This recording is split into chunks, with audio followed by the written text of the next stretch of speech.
If you're a busy woman over 40 using or considering using a GLP-1 medication and you're wondering how does this actually fit into a real and sustainable lifestyle, then this episode is going to help you have some clarity surrounding that, how to make this a sustainable lifestyle. Do you need to be on the medication from now on out? Can you wean yourself off of it? Anyways, welcome back. Welcome back to the show, girl. Rock That Fitness with Anna Rockstar. Today, I'm super excited because I am bringing back Dr. Christle Guevarra to the show. She came here last year in the middle of the year sometime. I don't remember when, but you can check the show notes to go listen to that podcast episode. We got into all of the details of the different medications, how they work, who it's for, who it's not for, all kinds of stuff in that. But today, what we're going to talk about today, we're not hearing a lot about what we're going to talk about today. And maybe we're going to be heading that way more about how to use them in a way that is for a sustainable lifestyle. And we're not here to hype up this medication or to tear it down. We're simply talking about the non-negotiables that people need to understand, like things like the food noise, understanding hunger, nutrition, habits, lifestyle, identity shifting, just your personal responsibilities for yourself if you do choose or you are on a medication like this, because the medication doesn't build muscle, right? And it doesn't create consistency, and it doesn't change how you show up for yourself in your everyday life, especially as women over 40. And so it goes beyond just taking a medication, because when we're just taking a medication, we're just looking for another quick fix. And I know that's not your goal. And so I know that this episode is going to speak to you and help you kind of think things through, how if you are using or considering using a medication, a GLP-1 medication, how you can make this sustainable for yourself and make it work in a way that works for you. So this conversation couldn't be better timed because big announcement. Are you ready for this? It is Kickstart Challenge round 12. Can't believe it's been 12 times. This is going to be the 12th time. This is the Kickstart Challenge, the 6-week Kickstart Challenge, I should say, and it's officially open for registration. And Kickstart is designed to help women learn how to do the basics. We're not just here doing some kind of a diet. You know me. It's like we're rebelling against diets, diet mentality, diet culture, anything having to do with that diet mentality that makes us keep starting over on Monday and having to do things perfectly, or we didn't do it right, so we just go back to our old patterns.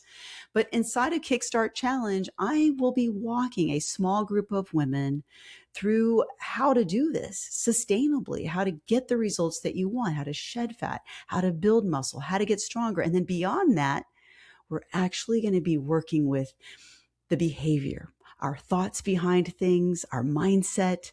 We want to shift these things. We want to establish a habit. We want to change our behavior in a way that is sustainable.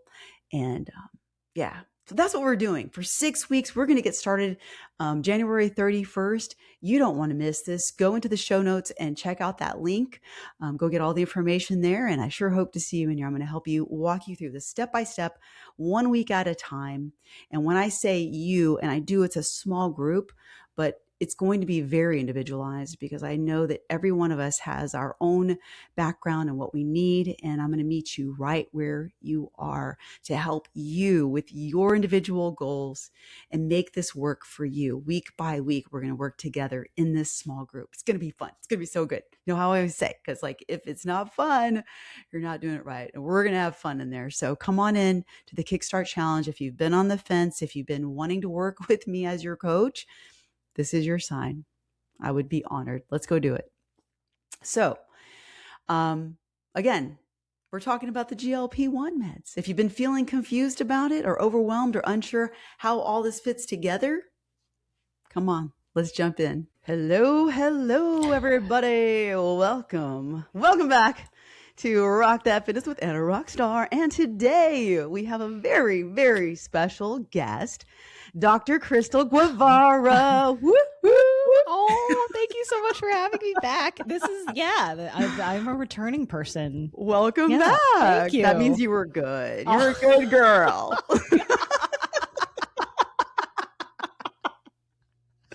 Oh man. See, I love your energy. You're so awesome. You get it.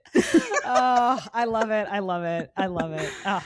Yeah, last time we had you on the show, we talked about, we geeked out about the GLP-1 medications. Yeah. We talked about all the different kinds, how they work. We were doing all the geeky, sciencey stuff. Yeah. So if you missed that episode, ladies, go check that out. It'll be in the show notes. You can refer back to that episode if you want to get into, the science behind it all. And today we're just going to kind of jam on some other topics that are applicable to our lifestyle. And is it for you? A few different points that we're going to talk about. How have you been, Christle? What's going on in your world? Can you tell our listeners about yourself? Where do you live? What do you do? Oh gosh. I had moved to Philadelphia recently, and my dog just had surgery, which she is recovering from just fine. What kind of surgery? She had a partial tear and then finally completely tore her cruciate ligament in her left hind leg. How in the world? Genetics. And then because she I guess took a poop and then was doing the post-poop zoomies it finally decided to go. And I see her in the background. Is that her? There she is for everybody on YouTube. Yeah. So she's recovering just fine. She's starting to use it more and more on walks. But yeah, she had it done December 10th. And so apparently it's a 12-week rehab process. Oh my goodness. Wow. But I'm a family medicine doc, sports med doc, and I have a very small telemedicine practice. And then I volunteer with both U.S. figure skating and USA weightlifting. I sometimes travel to their international events and provide coverage for them. So, like to be their doctor. Yeah. Oh. Yeah.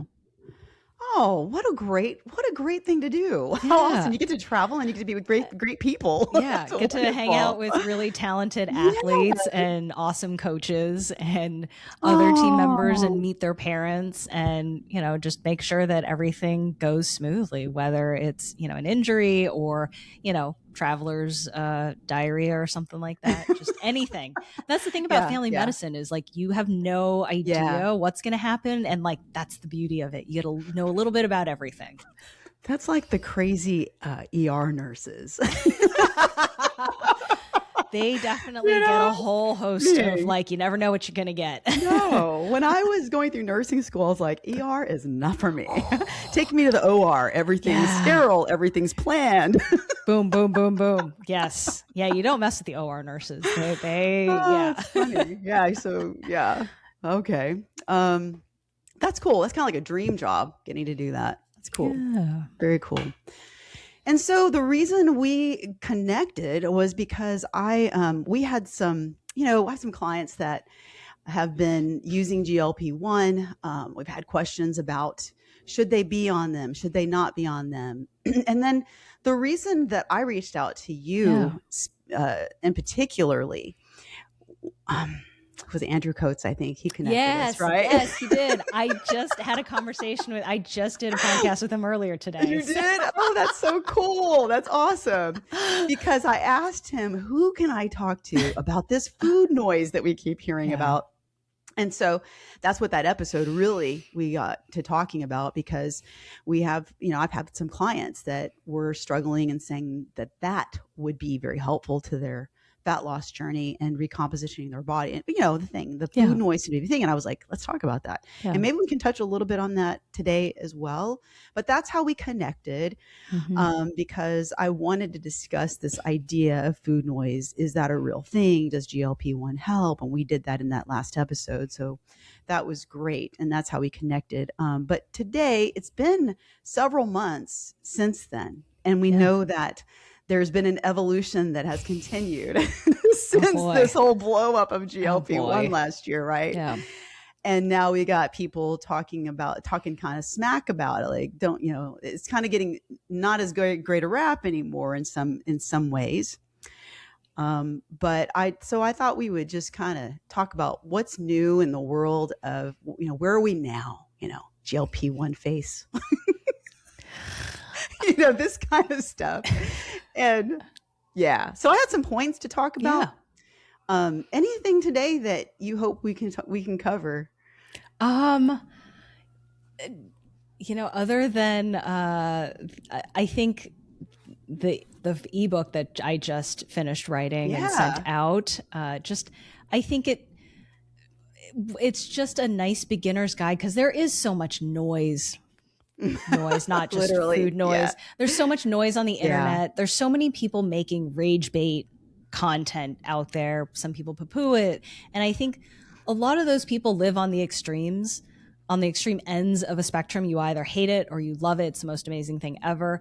And the truth lies somewhere in the middle. And so what I want people to get out of this is, one, yes, it's a medication. Yes, it has side effects. Yes, you should talk to your doctor about it. But the work is there, and it doesn't have to be an overwhelming experience. You don't have to do everything perfectly. But here is a sort of guideline of some non-negotiables that you really should start taking into consideration when thinking about this drug. Yeah. You had just put this out, which I think is amazing. The Beginner's Guide to GLP-1s, right? I think that's what you're calling it. Yeah. By Dr. Christle Guevarra. And yeah, this is a great place to start. So if that's you listening and you've been curious, wondering if this would be helpful to you, take a look in the show notes. It's going to be there. That's your book, your ebook, right? It's free, totally free. It's totally free. Totally free. Grab it, download it, whatever.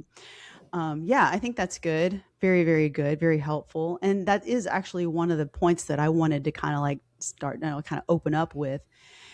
Generally speaking, I do have, Rock That Fitness ladies that come in that they are like, I don't want to do this with medication. They're like, cool. I want to do this the right way, which I love that, because I believe in that. And but I also don't want to shame the possibility that this is a drug that could help.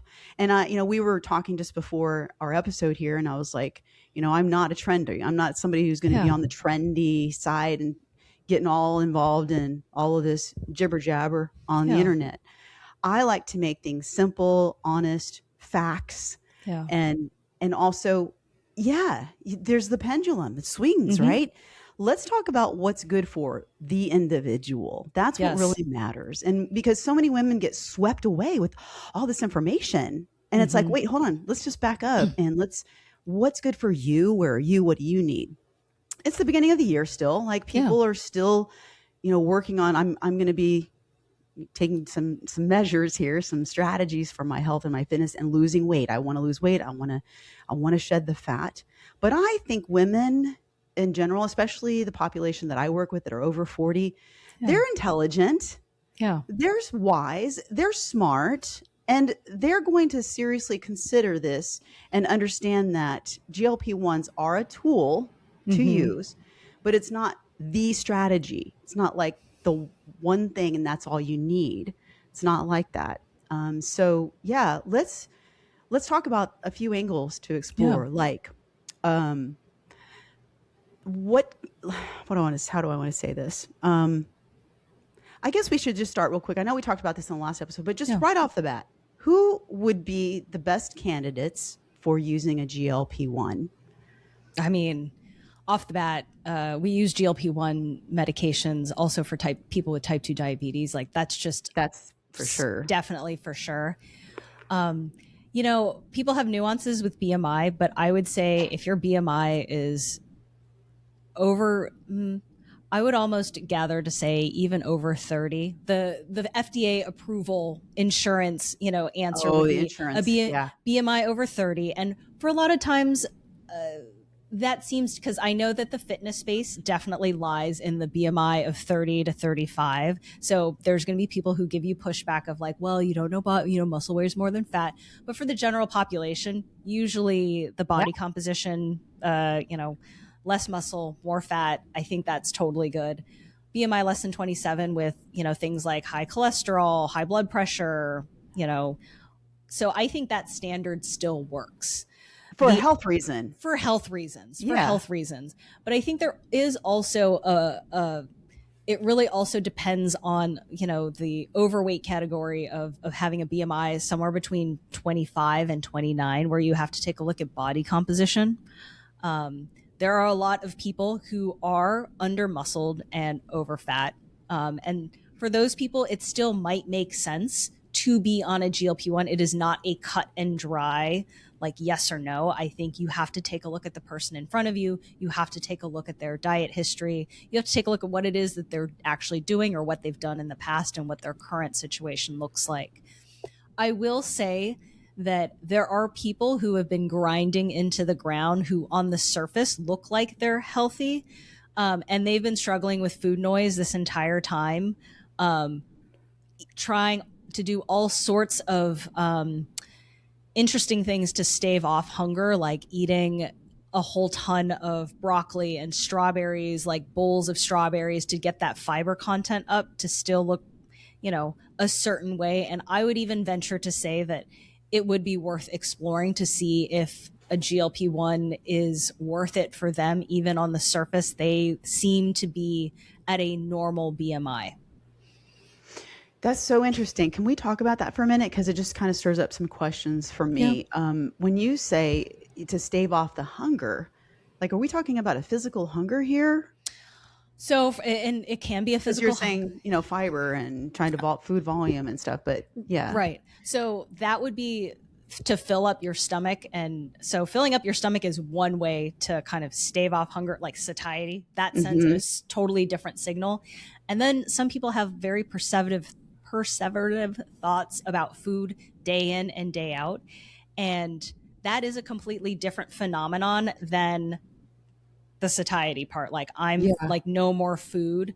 I don't know if I think in September, I just finally figured out, like, able to kind of describe this. There was one moment where I was coming off of a fat loss phase. I was only trying to lose like 5 or 10 pounds. I was still very much over fat at the time. And my hunger was at an 11 out of 10. And I was eating chicken breast. I was eating 3 cups of broccoli and like watery oatmeal for 4 meals a day, just to try and get that food volume in. And so my stomach was just like pooched out to, I felt pregnant and I felt like my stomach felt sick, like, do not give me food. And my brain was still telling me, like, you really want food. Like, I am like starving and you need to give me like whatever it is, even though my stomach's like, please God, no more food in here, because like the fiber content is just too much. Like, so it was like an insatiable hunger. It was an insatiable hunger that, like, even shoveling all of that food, like all of that clean crazy. Eating. Yeah. So your stomach was full, but you were hungry. Yeah, my brain was like, it was like 2 wars going on at once in my own body. And it was the most miserable experience ever. And it wasn't until I was like, you just need more calories. And I just gained all the weight back up and then some. I felt like a total failure. But in any case, differences. Back to it. So for some of those people, it could be because they're dieting too hard and they're too lean, and you need to take a step back and look at, maybe they do need to bring their, calories up and kind of go from there. But for some, the calories are up and they still have these perseverative thoughts on food. And it's like, where do we go from here? You're not like, do we send them back into like an overweight BMI category? Do we put, in how far up, increases in their body fat do we get them? What is normal for them may be different than somebody else. So I always try and think of like, that one person where because humans are never like, it's never a cut and dry case. Humans are never don't fit into these perfect boxes. And that's the only instance where I can think of, somebody who on the surface, people would sort of scoff at as like, oh, they don't need anything, but you don't know. And until you talk to them and hear their story and hear what it is they're going through day in and day out and their quality of life, you're just not gonna, you're just gonna pass judgment and not really take the time to see whether or not it's right for them. And I always feel like it's always worth having a conversation and not just saying a no, cut and dry, unless, we're dealing with, potential eating disorder. And even then I would, refer to a specialist and probably not say no off the bat, but just try and like weasel my way through like, hey, let's bring on a specialist to kind of evaluate it. But Yeah, because I've heard some people saying things like, well, if you have food noise, you don't need a GLP-1. You need to eat properly. Like the reason you have food noise is because you're not eating enough. You're not getting enough protein. You're not getting, I've heard these stories. yeah, Okay. yeah, yeah. And so it does cause people to question, well, maybe I'm not eating right. But so how can somebody know with this in mind? What are some signs or how can somebody know that they are actually dealing with what is food noise exactly, and how can they distinguish? Is it, the normal, your body's hungry, you got to feed it, or it really is food noise? How can you know? So the way people describe it and the way I've sort of described it is as I'm eating this meal, I'm already thinking about the next meal. I don't feel a sense of fullness with this. Like I can eat until I physically am, like I said, the whole broccoli issue where my stomach hurts. And I still, like, my brain still wants like more food, but my stomach physically feels ill and like wants to just like give up. Okay. When I used to approach a table, I would go out to eat with friends. I would think about how hungry I am. We would order. I would still think about how hungry I am. And then when the food arrived, I would really have to try hard to pay attention to what my friends were even saying because I really just wanted to eat this gut freaking food. Mm-hmm. Caught myself. And I would, and I would think about all the things that fitness influencers would tell me, like, make sure to chew your food 20 times before you swallow. Make sure you take a sip of water in between.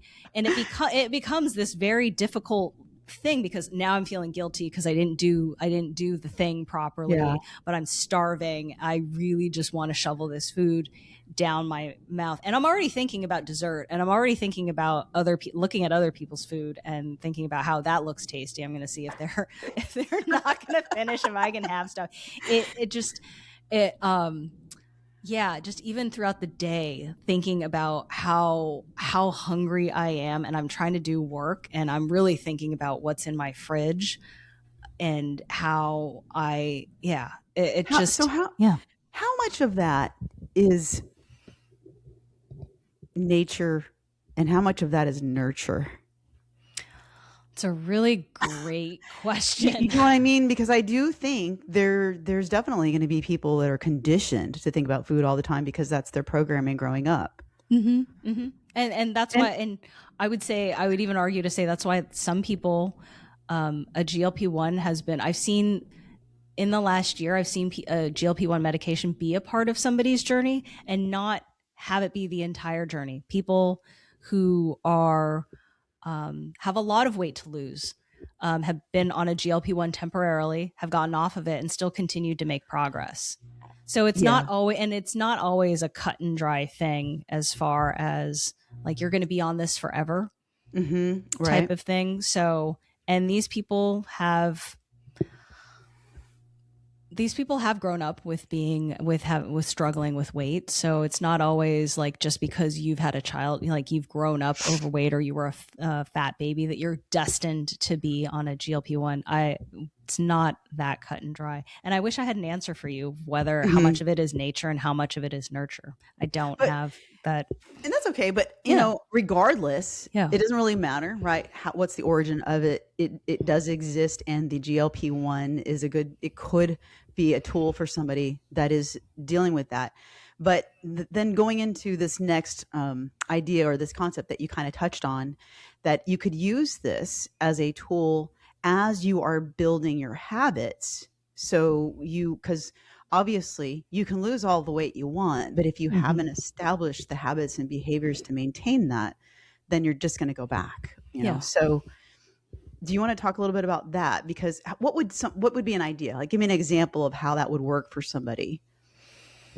I guess for some people I've seen, for people who are starting from the very beginning, kind of feeling like there's no hope, there's nowhere else to go, like kind of stuck in this like loop of, moving hurts because I have a lot of weight to lose, but my joints hurt, so I'm not going to move. And I'm just, like, I feel, kind of down about myself and my body image. And I just haven't built up all of the confidence to, get out, get in my car, get to the gym. Cause that's also a real barrier to everything, is like, I don't feel, I'm too embarrassed to get out. I don't have any motivation to get out. So that is also one place where this could be helpful, giving them the tools to kind of get themselves up and at it and actually motivated. I don't know. I don't like using the word motivated, but I don't know how else to describe it. Just sort of as a kickstart to everything, as far as setting those behaviors and habits go. That's one example off the top of my head that I can maybe think of where using it would be helpful. And for some people, they've been able to, and I've seen people get off of the medication for various reasons. One, they just didn't think it was, their time was done with it. I want to see what I can do it on my own. Insurance doesn't cover it anymore. Yeah. And have still continued to make progress. So. Yeah. Yeah.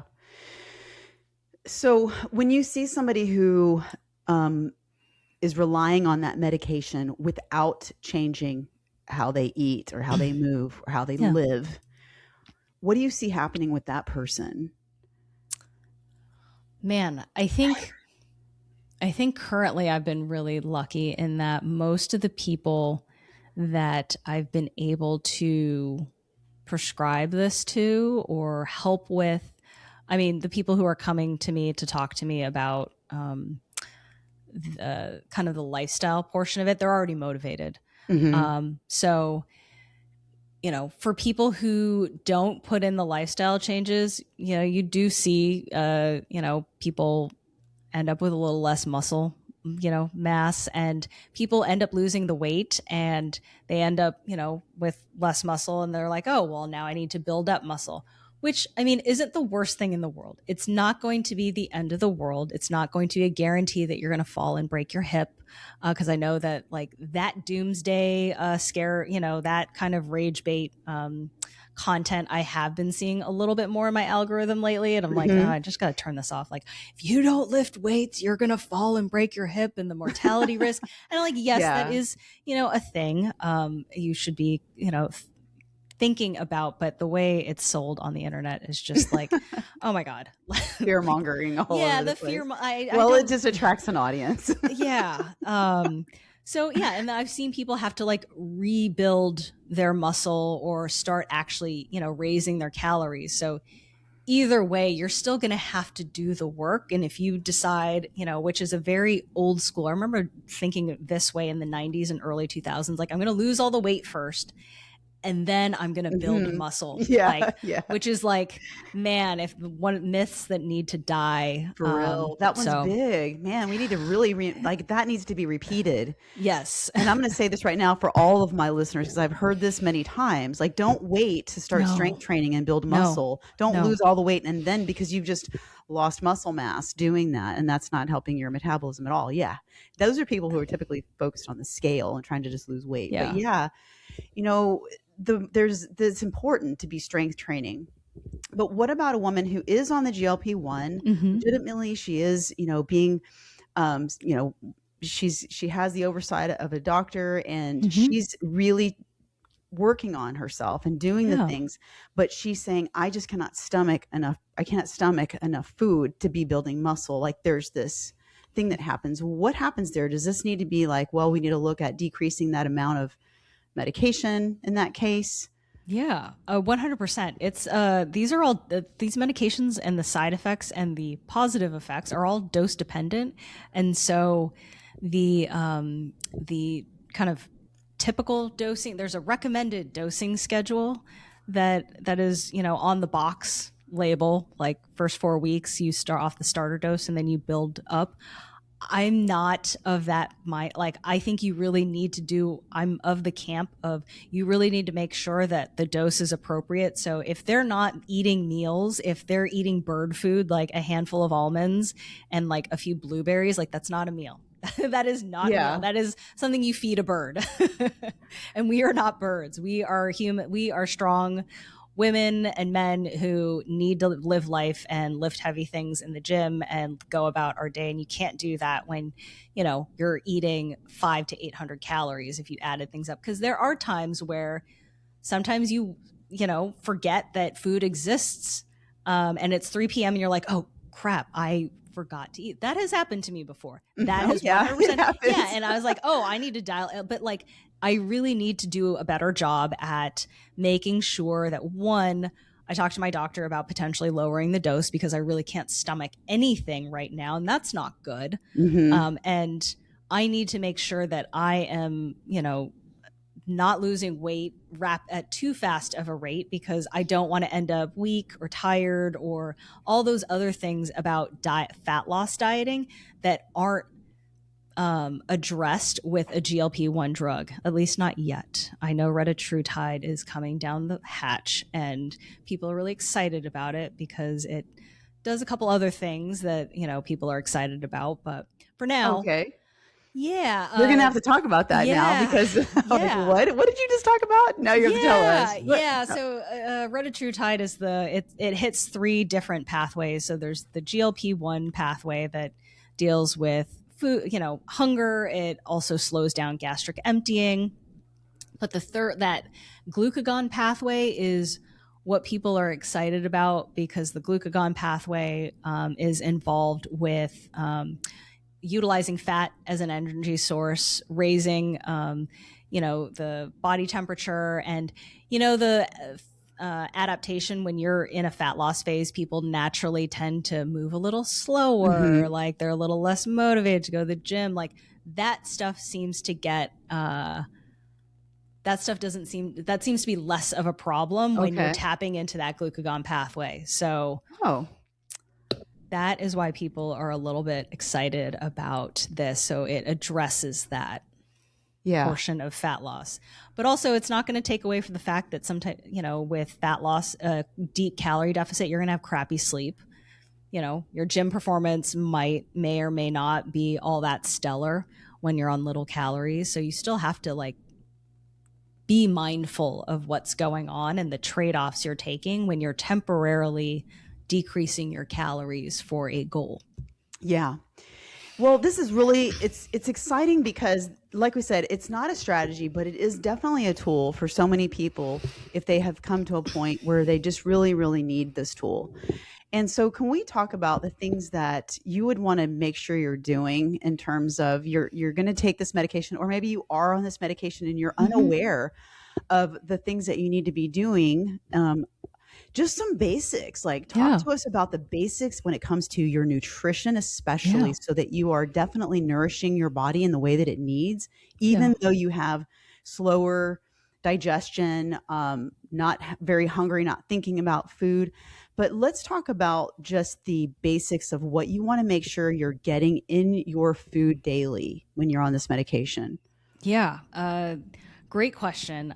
The minimum, with every meal or snack should have some sort of protein in it. And I know that protein seems to be overhyped, or people think it's overhyped in certain circles, but I still have the mindset it's still there, with, especially when you look at the kind of junk food aisle, it's all carbs and fats.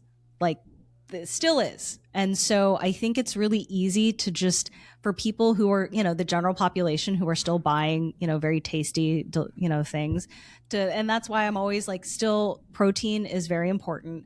Some sort of vegetable, and or fruit is also very important for meals. And I know. I'm gonna tell you why I'm laughing after you're done.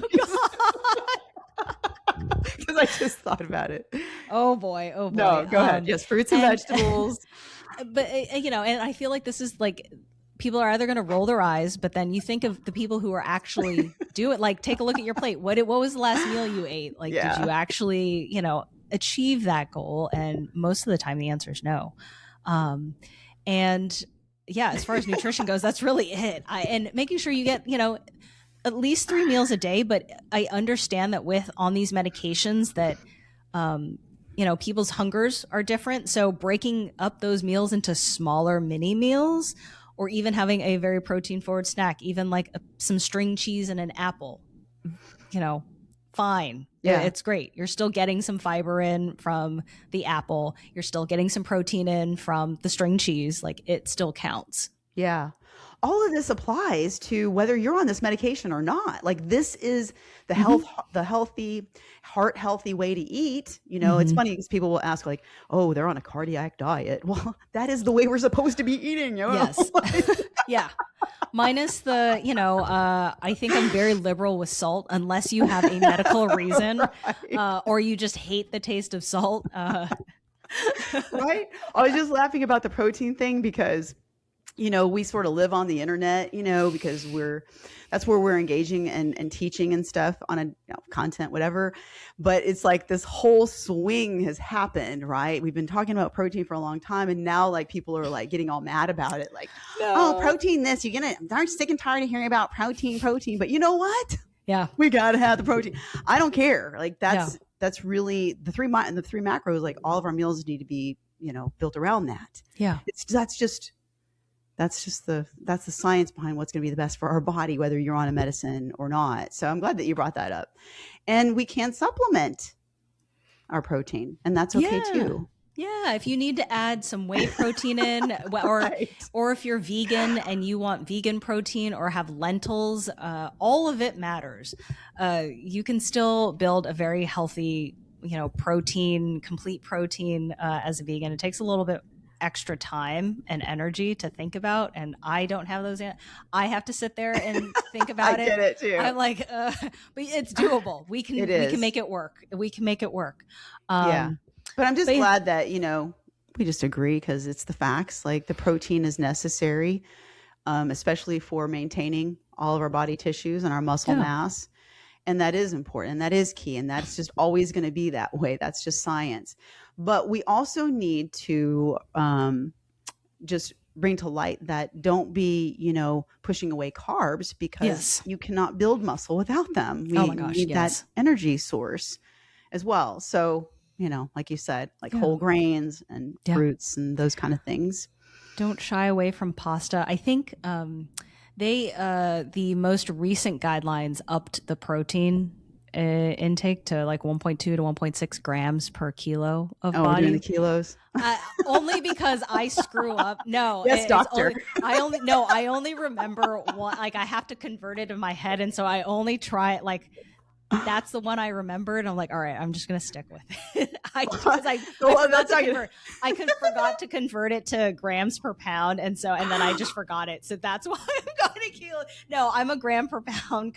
I'm an American. So, but I forgot to convert it. I never, and that's, that's okay. I know. Sometimes I do that too. I do mine based on, pounds and, but yeah, sometimes I'll say, yes, it's what is it, like 0.8 grams up to 1 gram per, per pound. Yeah. Yeah. And whatever, per pound, like in weight, pounds, not kilograms. So, yeah. So I try to keep it simple like that. Yeah. No. And I like simple. Simple is very, very much appreciated. It's much appreciated. It just needs to be simple. We're complicating things all the time. We don't need that. Yeah. Yeah, I miss the My Plate. I'm still grieving about this upside down pyramid thing that they posted. I was like, I can't even.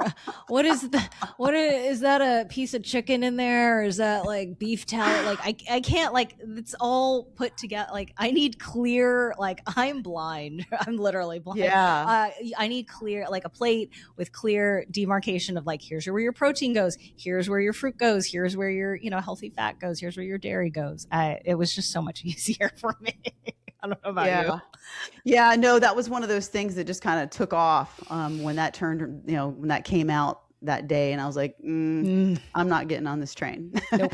Because people need to figure out like what they need for themselves based on their own, like we don't. Okay, I'm not going to talk about the government, but that all has to do with what they're trying to require for schools and government, and all that. So, but we're parents and we're, we're taking care of ourselves and all that. Like we need to decide for ourselves what we need. And yes, Christle and I are saying, make sure you're getting optimal amounts of protein and making sure you get your carbohydrates and healthy fats. It doesn't matter if you're on a medication or not. No. But now let's talk about this one topic that kind of like saving the best for last. Oh.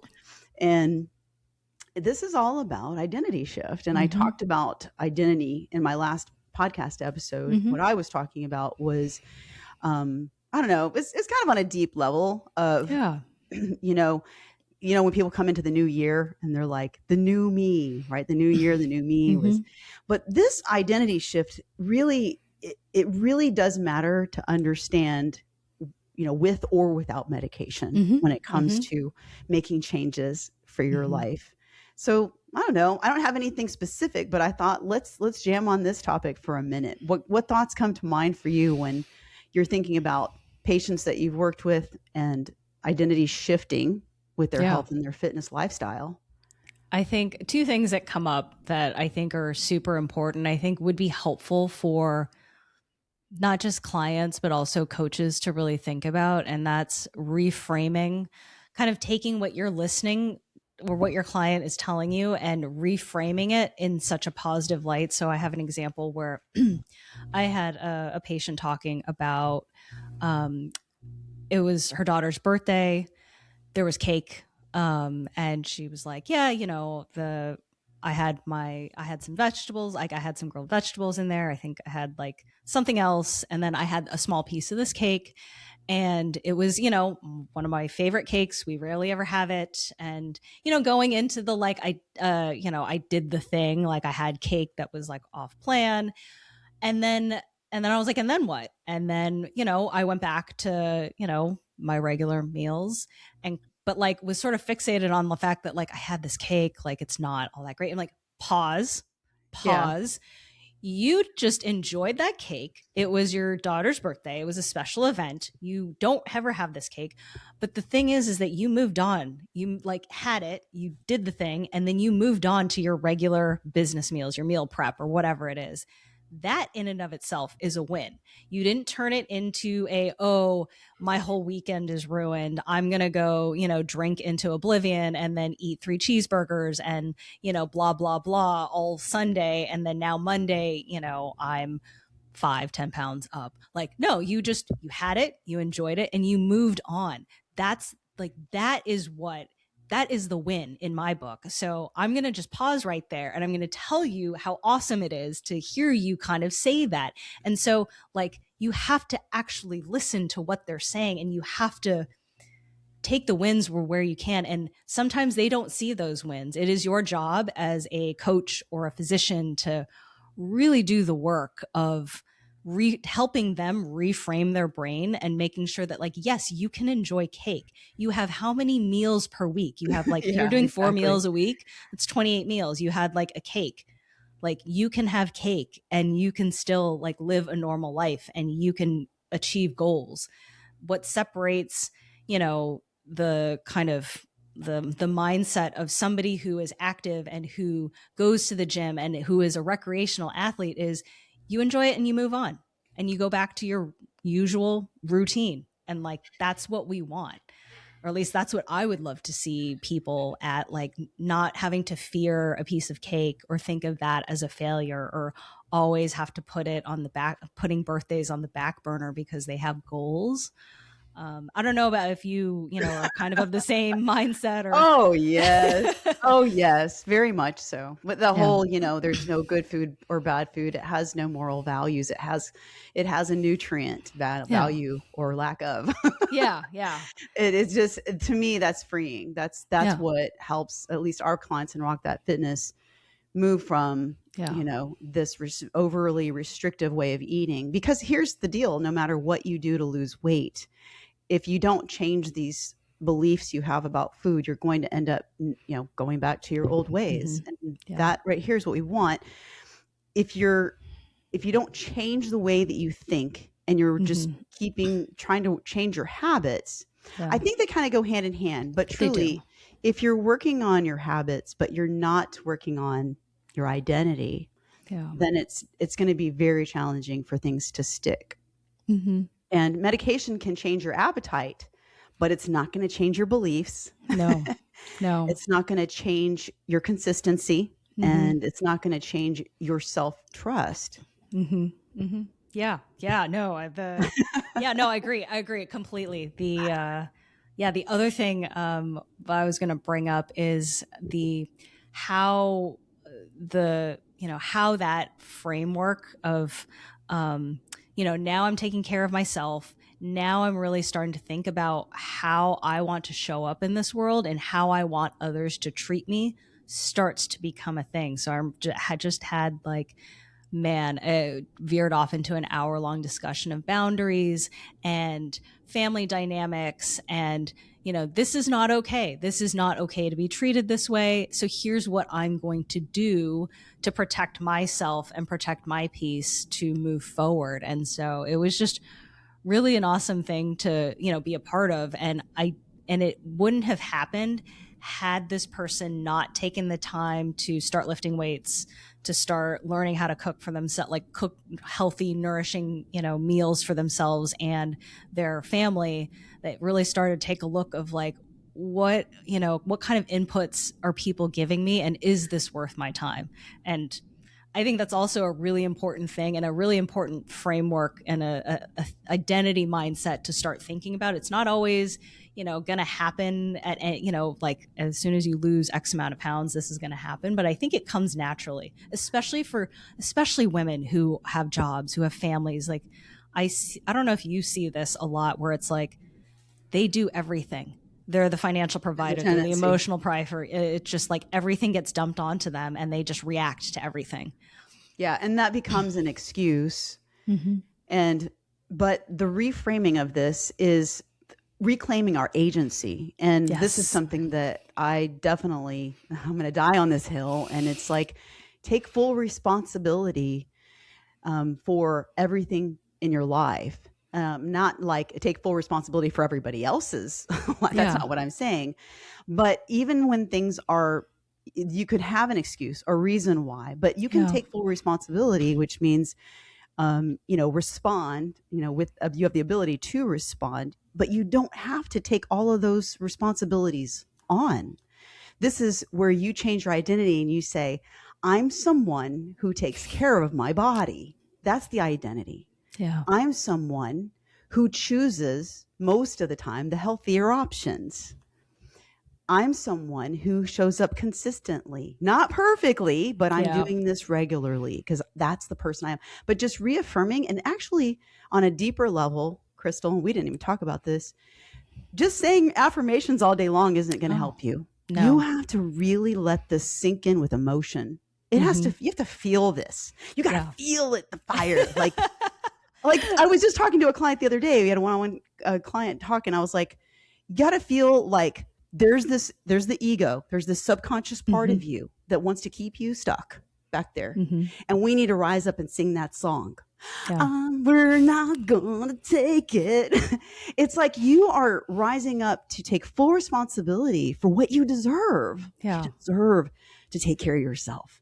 And it's not dependent on anybody else in your life. Yeah, agreed. And I think for a lot of these women, once they start doing hard things consistently, one little step at a time, and having somebody sort of point that out, hey, you are changing. Because I think sometimes it's also hard for them. They still think the brain sometimes takes a little longer to catch up with what the body and the behaviors. And so they still seem sort of oh, I still have so much to go. I have so much weight to lose. I am so behind. And I'm pause.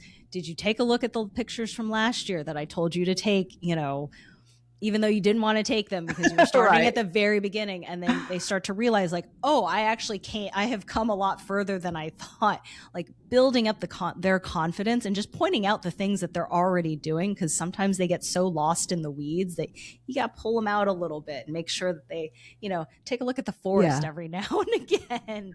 And I think that's also what helps people start to reclaim their agency. Oh yeah, I can do things. I am capable. Oh yeah, because I'm doing the thing right now. So why can't I just do the thing in other parts of my life? Yeah. And every time we do something like that, that's in alignment with who we're becoming, it's just another vote. It just reinforces that behavior. Like you said, the brain starts to catch up and it starts to feel safe. basically, is what's happening there. Well, that's so good. Oh, this is so good. Well, we've been talking a long time. Yeah, Maybe we need to like wrap this puppy up. You think there's anything we missed today? I don't know. This has been fun. No, I think we covered a good amount of information, chatted about a lot of stuff. Yeah. So in closing, just some little recaps here. Whether a woman is on GLP-1 or not, the foundations of what we need to be doing don't change. It becomes even more important that you do the foundational stuff, because it can very easily forget the food noise can just disappear and you can forget to eat. So you really have to be a lot more intentional about your behavior changes. Yeah. Yeah. And strength training, these foundational things, strength training, like on a program. Yeah. Right. I'm not saying body pump is terrible and don't do that. If that's what you're going to start doing, you've never done anything, great. Start doing something. But strength training and dialed in nutrition slowly over time. Like this doesn't have to happen overnight. Just start working on it, lifestyle and the way that you think about yourself. And the goal, ultimately, it's not weight loss. It always starts off that way, though. And that's totally fine. It does. It always does. But at some point, boundaries start to become a thing, other parts of your life. It's crazy to see how much of an effect, like, it starts off as weight loss and then it always just ends up taking its, twists and turns to, other parts of your life. Right. So. Right. Yeah. It's building a body and a mind and a life that's lasting. And I think that's what women, in this stage of life over 40 are seeking. Like, they're done with all the shortcuts, the dieting. No, it's overrated in my opinion. But well, again, just want to remind our listeners that if they want to, take a look at your book, that you have this ebook. What's it called again? Oh gosh, it is A Beginner's Guide to GLP-1s. Beginner's Guide to GLP-1s.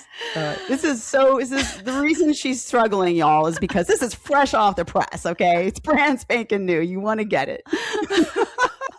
Just go to the show notes and download that. So, Dr. Christle, thank you so very much for being here today. Appreciate you and appreciate what you do. And I know that the women that are listening are going to get a lot out of this today. So I appreciate your time. Thank you. Thank you so much for having me back on. You rock. Rock on. Yeah. Hold up, girl. Just want to say, I hope you got a lot out of that conversation. I know there was a lot there. But the whole idea here is that we know that a lot of women are considering being on GLP-1 medications, or they're actually on them. And the goal is that you want to use them wisely and make sure that how you're doing this is going to be in a way that supports your goals, that supports your body, and it is sustainable, right? And whether or not you're going to be on this long term and or not. So I hope it was helpful to you. And don't forget to go into the show notes and grab your free guide. It's a beginner's guide to GLP-1. I know that you're going to find so much great information in there from Dr. Guevarra. She put a lot into it and a lot of her own personal story in there too. And don't forget, if you are on the fence or have been thinking you need to start doing something, we're already at the end of January. And maybe you had, goals, you started out strong in the beginning of the year and now it's kind of waned and you want to lose weight. You want to shed fat. You want to do this the right way, the sustainable way. You're done with diets and you're ready to start taking one step at a time for what your body needs for your individual goals. I would love to help you in this small group setting together for 6 weeks with a group of other women just like you, but with their own individual goals. I want to help you. This isn't cookie cutter. I'm going to help you understand what you need to do for your own individual body needs, goals, and all of that, so that you'll never need another diet again, girl. So go to the show notes and go check that out and come join us for the Kickstart Challenge. This is round 12.